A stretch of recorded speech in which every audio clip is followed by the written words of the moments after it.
Metal plus oxygen, non-metal plus oxygen give you non-metallic oxide. Non-metal plus oxygen give you non-metallic oxide. Non-metal plus oxygen give you non-metallic oxide.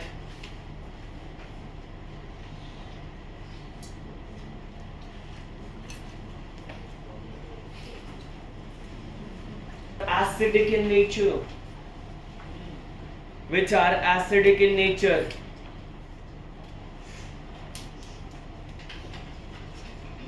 Which are acidic in nature? Note number 2. When metal reaction with oxygen, when metal reaction with oxygen to form metallic oxide. When metal reacts with oxygen to form metallic oxide,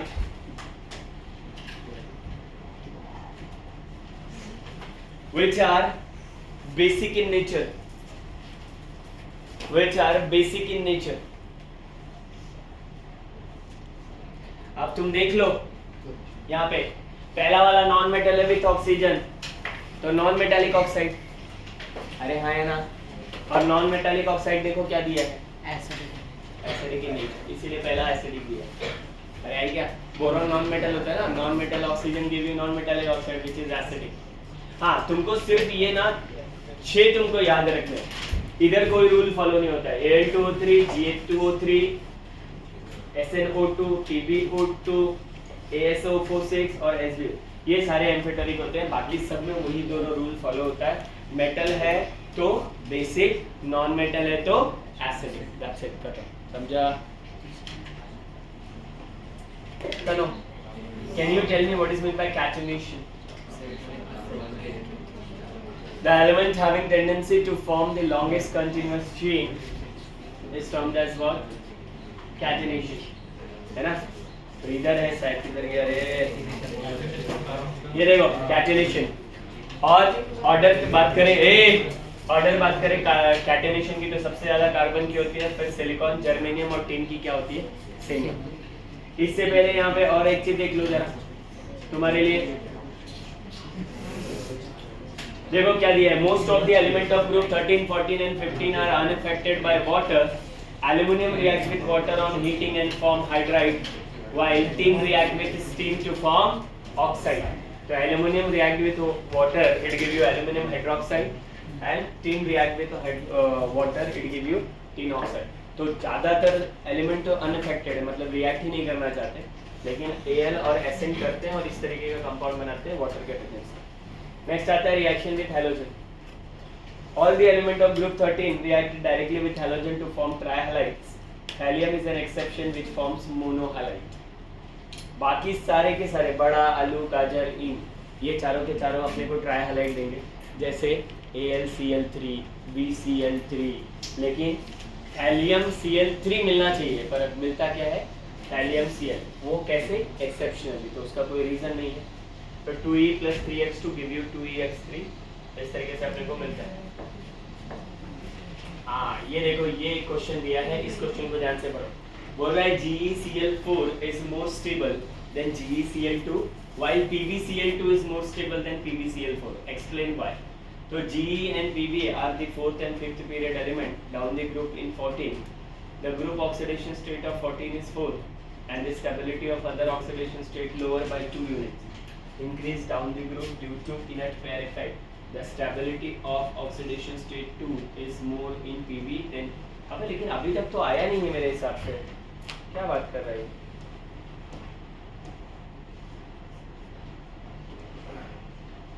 अरे यार, अब तुमको inert pair effect भी बताना पड़ेगा।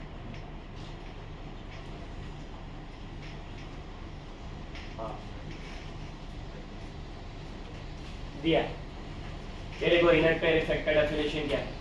The increased stability of oxidation state lower by 2 units then the group oxidation state in heavy and p block element is due to inert pair effect. मैं simple way में तुमको inert pair effect का definition बताता हूँ, ये छोड़ो। Inert pair effect सिर्फ और सिर्फ 3 ही ग्रुप पे लगता है, ग्रुप 13, 14, 15। इतना क्लियर है? अब मेरी बात को बहुत ध्यान से सुन। When we move from top to bottom in a group in 13, 14, 15, फिर से बोल रहा हूँ, when we move from top to bottom in a group in 13, 14, 15, heavier element are always more stable in their lower oxidation state as compared to higher oxidation state. This phenomenon is known as inert pair effect. मतलब अब group 13 की बात करते हैं। Group 13 में तेरा valence electron कितना है? 3। मतलब ये मैक्सिमम ऑक्सीडेशन स्टेट कितना दिखाएगा? 3। अरे बात समझ में आ रही है क्या? जितना ये होता है ना उतना ऑक्सीडेशन स्टेट मैक्सिमम जाता है। इधर कितना है? 5, इसलिए 5। इधर कितना है? 4, इसलिए 4। इसलिए इधर कितना है? 3। अब वो क्या बोल रहा है कि ग्रुप ऑक्सीडेशन स्टेट तो +3 दिखा रहा है, ये वाला +4, ये वाला +5, लेकिन कुछ एलिमेंट +1 भी दिखाते हैं, कुछ +2 -4 भी दिखाते हैं, और कुछ +3 -3 भी दिखाते हैं। पर देखो कोई पूछे इन जनरल क्या फॉलो होता है, तो +3, +4, +5। तो इनर्ट पेयर इफेक्ट बोलता है कि जब हम ऊपर से नीचे की तरफ जाते हैं तो जिनका एटॉमिक नंबर सबसे बड़ा होता है वो हैवियर एलिमेंट हुआ, वो हमेशा लोअर ऑक्सीडेशन स्टेट में ज्यादा स्टेबल होगा as compare to higher oxidation state. इसी फिनोमेना को इनर्ट पेयर इफेक्ट बोलते हैं। और यहाँ पे देखो उसने क्या लिख के दिया, why thallium plus ion is more stable then thallium +3। Thallium का एटॉमिक नंबर बड़ा है तो उस ग्रुप में वो सबसे बड़ा है। तो देखो नीचे क्या लिखा है, thallium is a heavy element which belongs to group 13 of P block. The common oxidation state for this group is 3. वो तो कॉमन ही है। In P block, the lower oxidation state more stable than heavier element due to inert pair effect. Therefore, Ti+1 is more stable than the Ti+2. आई बात समझ में? लेकिन तू ये कौन से एलिमेंट में लगाएगा? लास्ट के 2 एलिमेंट्स में, बड़ा आलू गाजर इन थैला, इन और जी में लगा, इन और टी में लगा दे, बाकी सब में।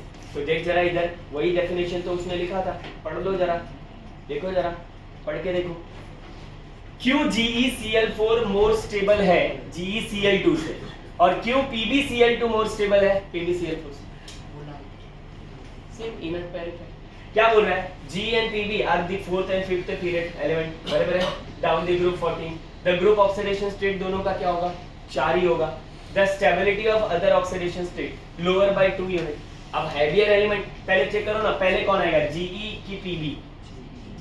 कौन सी? गीता, स्नेहा, प्रभा। Pb सबसे नीचे आ रहा है, तो इसका मतलब वो लोअर ऑक्सीडेशन स्टेट में ज्यादा स्टेबल है। यही रीजन है कि PbCl2 में Pb का कितना होगा? +2। PbCl4 में Pb का कितना होगा? +4। तो ये लोअर हुआ, तो इसका मतलब ये इससे ज्यादा स्टेबल होगा। लेकिन ये ऊपर आ रहा है एलिमेंट, तो ये ज्यादा ऑक्सीडेशन स्टेट नंबर रखेगा, इसलिए ज्यादा स्टेबल होगा। अरे बात समझ में आ रही है? तो ये अपने को इस तरीके से लिखना होता है। अरे हाँ या ना? इनर्ट पेयर इफेक्ट लिख लो खाली नोट्स में, वो तुम्हारे लिए जरूरी है। कहाँ गया? खुद से लिखो ना, अभी तो मैंने बता दिया, खुद से लिखो फटाफट।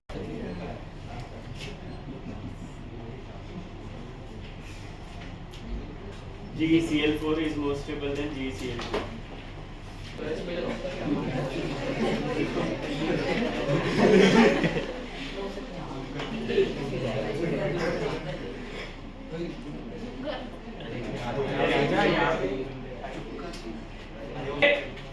माली झापड़ मार दूंगा। देखो यहाँ पे लिखा हुआ है, when a solid element exhibit in different crystalline form with different physical properties such as color, density, melting point, etc. This phenomena is called as allotropy, and individual crystalline form are called as allotropes. तो allotropes का definition लिखो, carbon के total इस बार diamond, graphite, fullerene पढ़ा है ना तुमने, बाकी टॉप मिनिस्टर बोलते हैं इसको। फिर उसके बाद कार्बन नैनोट्यूब्स भी, ये तुम्हारे लिए पहली बार आएगा। फटाफट से इधर तक लिखो, कहाँ गया? यहाँ तक कौन?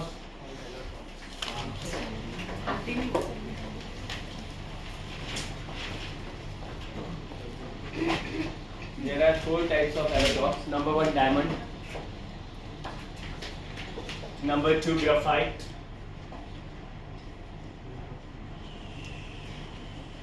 number 3 fullerene, FULLERENE, fullerene, and number 4 carbon nanotubes, carbon nanotubes.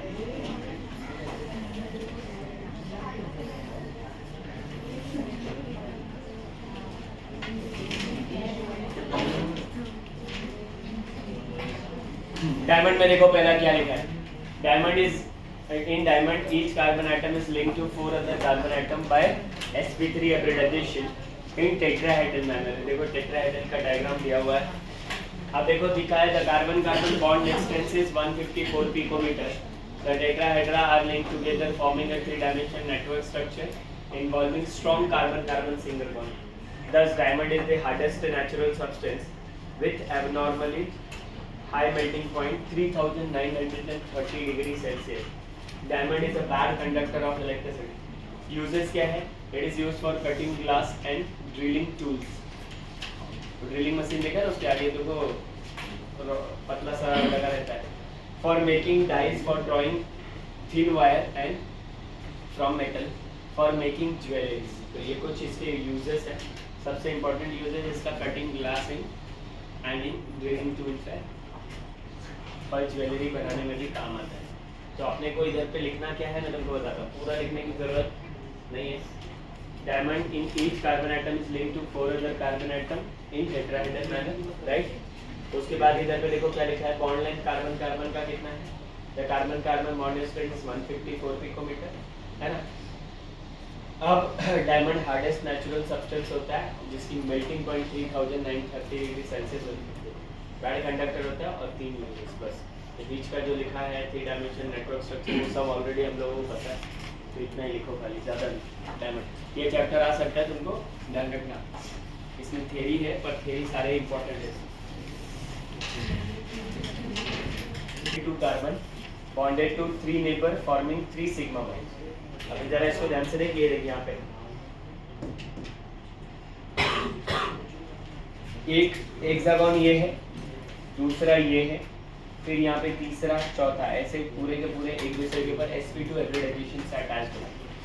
तो सबसे पहले स्टेप में तेरे को यहाँ से लेके 3 सिग्मा बॉन्ड तक लिखना है। उसके बाद the carbon carbon bond length in graphite is 141.5 picometer, the individual layer are held by weak van der Waals force of and separated by 335, ये देखो ये difference 335 picometer, this makes graphite soft and slippery.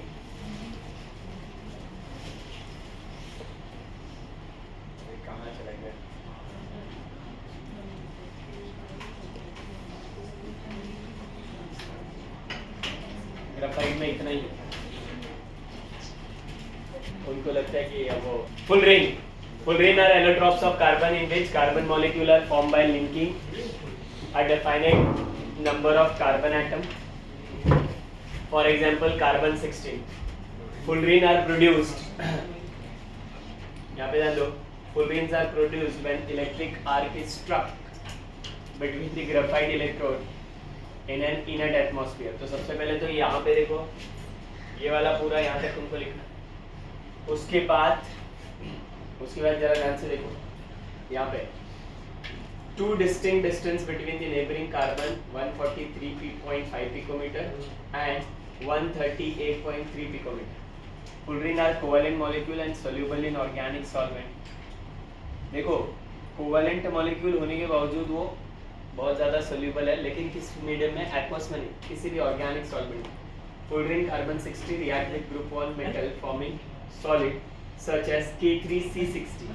The compound K3C60 behave as a super conductor below 18 kelvin, which means that it conduct electric current with a zero resistance, है ना।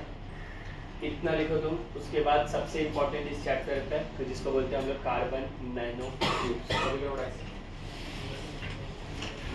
देखो क्या लिखा है, carbon nanotubes are cylindrical in shape consisting of rolled up graphite sheet. Nanotube can be 2 types, single wall nanotube और multi wall nanotube. Single wall को SWNTS और multi wall को MWNTS, है ना। Diameter reaching more than 100 nanometre, their length range from several micrometre to millimetre. Carbon nanotubes are robust. Robust मतलब robust मतलब बेटा पहली बार है ना ये वर्ड सुना? हाँ भाई बैठो जा। कार्बन भी पता नहीं, लेकिन वैसे रोबस्ट का मतलब एनर्जेटिक होता है। That means you are robust, you are energetic, am I right? Yes or no? बैठ जा। किसी को नहीं पता रोबस्ट का मतलब।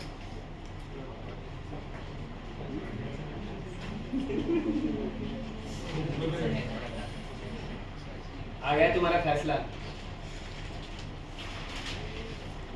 3 o'clock से ले लो। जो बात रोबस्ट, देखो रोबस्ट होता है, रोबस्ट का मतलब होता है बहुत मजबूत। जैसे वो तुमने देखा है, वो कौन सी गाड़ी आती है खुदाई करती है या वो उठाती है, जेसीबी। तो जेसीबी का जो स्ट्रिंग लगा होता है ना, जिससे ऊपर नीचे वो करते हैं, वो हाईली रोबस्ट होता है, इतना मजबूत होता है कि उसमें कितना भी कुंटल टांग लो फिर भी वो टूटने वाला नहीं है। They can be bent and when released they will spring back in the original shape.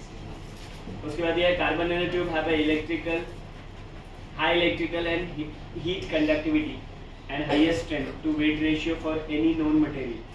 The researcher of NASA are working on a combining carbon nanotube with other material to obtain composite those can be used to build lightweight a spacecraft. है ना? एक तो बहुत मजबूत होता है, flexible बहुत ज़्यादा होता है, कैसे भी बेंड करो और जब छोड़ोगे तो वापस से ओरिजिनल पोजीशन में आएगा। और सबसे कमाल की बात ये सारे प्रॉपर्टीज होने के बाद भी इसका वेट बहुत लाइट होता है।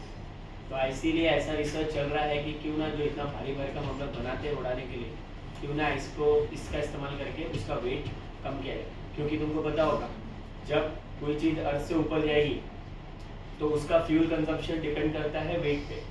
यही रीज़न होता है कि ज़्यादातर एयर हॉस्टेस गर्ल्स होती है, क्योंकि गर्ल्स बॉयज़ के कंपैरिजन में लाइट वेट होती है। अगर तू एक आंटी को भी देखेगा ना जो बहुत हेल्दी लग रही है और तू तेरे को देखेगा तो वेट का डिफरेंस तेरे को समझ में आएगा। लेडीज से वेट में कम होती है एज कम्पेयर टू पुरुष। यही रीज़न होता है कि ज़्यादा एयर हॉस्टेस लेडीज होती है। हाँ, सर्च करके देख लो, यही रीज़न है। भाई का अलग ही कंसेप्ट।